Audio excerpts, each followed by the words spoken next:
Hi everyone, and welcome to Mission Zero.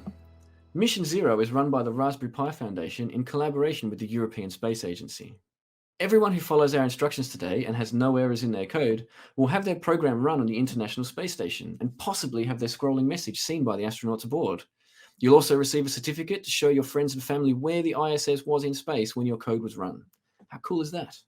Before you can enter, you're going to need a classroom code provided by your teacher, mentor, or parent. If you don't have one of these, they can easily register you for Mission Zero at trinket.io/mission-0/register. To be eligible to have your code run in space, at least half of your team have to live in a member state of the European Space Agency, which includes all EU countries, the UK, Slovenia, Latvia, and Canada. You must be 14 or under, and you must have permission from a parent, teacher, mentor, or scout leader. You can work on the project by yourself or as a team of up to 4 people if you like. So, think up a team name and write it down somewhere you won't lose it. You should also give your team name, along with the names of the team members, to your parent, teacher, or club leader for safekeeping. It's going to be a few months until we can run your programs in space, so in June, your teacher will receive a reminder to go online and collect your certificate. Do it now. Think up a team name and write it down before we get started. But don't get too hung up on it. You'll have an opportunity to change it up to any time before you submit, up until March 19th. Should we crack on and get coding? The first thing you'll need to do is open a new tab in your browser and head across to trinket.io/mission-0, where you'll be greeted with the Trinket online coding interface just like this one. So you should see all of this stuff here with the coding window on the left and the Astro Pi emulator on the right. This here will demonstrate your code exactly like the real Astro Pi will in space. Today, we're going to pretend like our code is running on the real Astro Pi here and test it out, and then submit the program we've written so that it can actually be run up in space. It'll measure the environment aboard the ISS for you, and it will show your message to the astronauts. But to make a valid program that can be run in space, you have to fulfill the criteria at the bottom of the screen here. So if I just scroll down, you can see here we've got these 3 things. So we have to be able to read the humidity from the sensor, we have to use the LED matrix in some way, and we have to run our program without any errors. One other stipulation is that your program doesn't run for more than 30 seconds. So it needs to be quick because we might have someone writing a program that takes up all of the available time that we have to run all the code in space. We get thousands of young people enter Mission Zero every year, and we only have so much time allocated to us to run code on the space station. With your 30-second program, we can run about 184 entries for every lap of Earth done by the ISS. It takes about 92 minutes for the ISS to complete a lap of the planet. It's moving at just over 17,000 miles an hour. During today's session, we're going to be following the written instructions available at rpf.io/mzproject. If you prefer to follow along with those instead of me in the video here, you can totally do that, because the video that we're doing is going to be the minimum viable product to get an entry into the Mission Zero project. So we're just going to measure the humidity, have a message display on screen, and make sure that it has no errors. If you wanted to go through and play with color and make cool images, you can do that by following the instructions here at rpf.io/mzproject. So we're going to skip ahead for a second, and we're going to go up to display a message, which is the first part we want to do when we're coding. So don't worry if you're switching between tabs today, that's absolutely fine. I'm going to go nice and slowly and explain everything that I'm doing before I move forward so that you'll have a time to catch up. And remember, the written instructions are available for you too. So jump on there and have a look at those if you feel you need some support. So the first thing we have to do is you'll notice that there are 3 lines of code that already exist inside your Trinket, okay? These lines are very important. Don't get rid of them, because what they're doing is setting up your program so that the rest of it will make sense to the machine. This first line here, you're importing your modules. And what that means is that you're telling the computer you're about to throw some commands at it involving the SenseHat library. And if it doesn't go away and get the book to understand what that means, none of your programming will work. So you go and import these modules so that you can use the commands embedded in them. The next thing we do is we have sense equals SenseHat and these 2 brackets. So that's instantiating my method there, SenseHat. What I'm saying is I'm setting this variable sense so that anytime I type sense, what I really mean is SenseHat bracket, and that allows me to use the commands in the SenseHat library. The next one is sense.setRotation. And because the LED array inside the Astro Pi is actually mounted sideways, we put it in our code to turn the picture so that it looks the right way up when we display it on our Astro Pi. The next part is just for us to put in our message. So we want our Astro Pi to display a message to us. And the way that we get it to do that is we say sense dot show underscore message, and then we open a bracket. Oh, no caps. Sense dot show message. We open our bracket and we put in some quotations, and you'll see that Trinket does both ends for us. It does the beginning and the end of our quotes and brackets. Anything you type in between these speech marks will show on the Astro Pi. So the recommended as a suggestion is Astro Pi, but I'm going to type the ubiquitous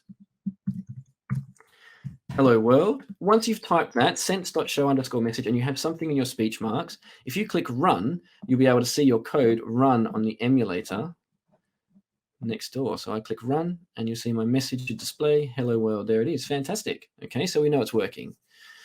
That message is kind of really slow. So if you're typing a long message, let's say you're saying, hello astronauts aboard the ISS, that scrolling message is going to take up a lot of time in your program.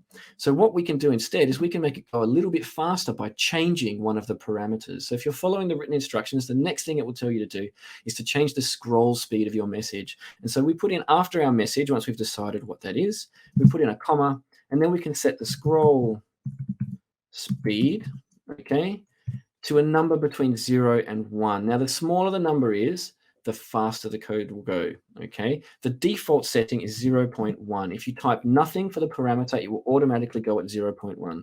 So if we want it to go faster, we need a lower number. Think about it as an animation frame. The faster you flick frames, the smoother the animation looks, the faster it goes, okay? Which means that you're looking at each frame for less time per second. So right now we would look at each frame for 1/10 of a second, but I want it to be 1/20th of a second. And when I run my code again, you'll see it goes a bit faster, okay?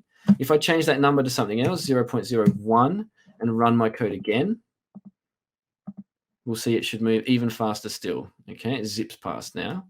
And so you can play with that scroll speed and change your number as well to make your code go faster or slower. It's totally up to you.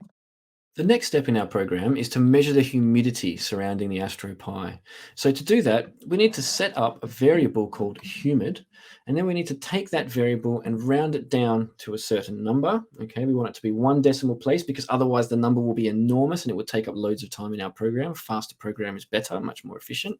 So the first thing we need to do is we're going to in here, we're going to add a few lines into our code because what we want to do is add a little bit of space to set up a few more things. So the first thing I want it to do is I want it to measure the humidity and save it to a variable, which I am going to call humid. So you can see here, just make my code a little bit bigger for you to see. You can see that I've got this line here that says humid equals. And that means I've set a variable called humid and I can store inside it anything that I would like. So what I want is I want it to get the humidity that is around it. Oh, I'm not typing. Sense.get humidity. Okay, and then I close my bracket. So that there will just get the humidity for me from around the ambient place around the Astro Pi and store it as my variable humid. But what that will be is a huge decimal places, right? It will have 1 point, all these numbers, and we want it to narrow down to 1 decimal place. So to do that, I would like to round all of this off, and I would like to round it to 1 decimal place. Okay, so that would take my humidity and round it to 1 decimal place, 39.1. Stop. No more numbers on the end. Okay. The next thing I want to do with that is I can take my show message and I can put some text in here and I might say it is, and then after my speech mark, inside before the comma again, okay, to make sure that I'm inside the message that we displayed. Okay, so I have my string, it is, the words it is, plus, so add together, stick together, my humid variable turned into a string, which means it will turn it into a message. And then I'll change the next part to be a percent. So it will tell me it is something percentage because humidity is measured in percentage. And we can see over here, there's a slider where I can change the humidity, okay, for my program, and it should display for me. So I have my sense.show message, it is, pull my humidity in, percent, and it should display that message. So when I click run now, let's see what we get.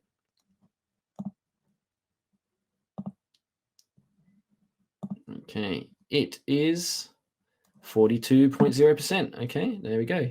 Now I'll move this down a little bit and run it again, and it should change to somewhere around 15%. 14 point something percent. I need to slow it down. I can't read it. So 0.02. I just changed my scroll speed down. There we go. It's a bit more readable. 14.0%. I need to put a space in here. So that's a bit more. Let's slow it down and change the slider. So just testing my program so it's at a readable speed. If it's too fast, it's pointless to have a message. There we go. It is at 85.2%. And you can see, even though my slider says 86%, the readout says 85.2% because even in the virtual Astro Pi, they have accounted for the fact that the humidity sensor is slightly off. And so they've built that into the program just so that you get the most detail possible when testing your program against a real Astro Pi. So now that we've got that, I've got it sensing the humidity, I've got it displaying a message, I have no errors in my code, and it runs for less than 30 seconds. That is an absolutely viable entry for Mission Zero. So if you've done all the stuff that I have here on screen, you can enter your code now. Now we're on to the last part, where you submit your code to us to run in space. Now, there are a few rules your code has to follow so it can be run on the International Space Station. If your code follows all those rules as stipulated, you'll see 3 green lights at the bottom of your code here. If you've got all 3 green lights, you can submit. So we need to make sure that you don't include any rude words in your message to the astronauts either, or your code will be disqualified, and we do check for this. So make sure that even though it's funny right now, change any rude words in your message because your code won't run if you have them in there. So now, once you've got everything ready, 3 green lights, and it's less than 30 seconds, all you have to do is enter your classroom code in the box at the bottom of the page and click Continue to Form in order to enter your team name. Now remember, your teacher, mentor, or parent can register you for all of this at trinket.io/mission-0/register. If you don't already have a classroom code, you can get one from here. But if you do have one, then you should just pop it in and click Continue to Form. And you'll see here that we go through and we've got our team name, first name, age, and gender. So just a reminder that if you choose to enter Mission Zero, you're sharing this information with the Raspberry Pi Foundation and the European Space Agency, but none of this is identifiable personal data, and we promise not to share any of it with anyone else. But do check with your scout leader, teacher, mentor, or parent that you have permission to do this. So in here, we put in your team name, your first name, and your age. Choose a gender. Add any other team members if you have any here with the button. And when you're ready, make sure your team names are spelt properly because that's how they're going to come out on your certificate. And then click Submit. You see it will take you through and your program will be headed into space. You have an official submission for Mission Zero and we're all done. So you can share the link to your code to show other people exactly what you've made with the share button here. So you can get a link to your code and share that with your friends and family so they can see it. And now all you have to do is wait until your teacher, mentor, or leader gets a notification in summer for us to come and get their certificates online. That's all we have time for today, everyone. Thanks for joining us today and creating code to run in space. I hope you enter Mission Zero, and I'd love to see your code aboard the ISS. See you later.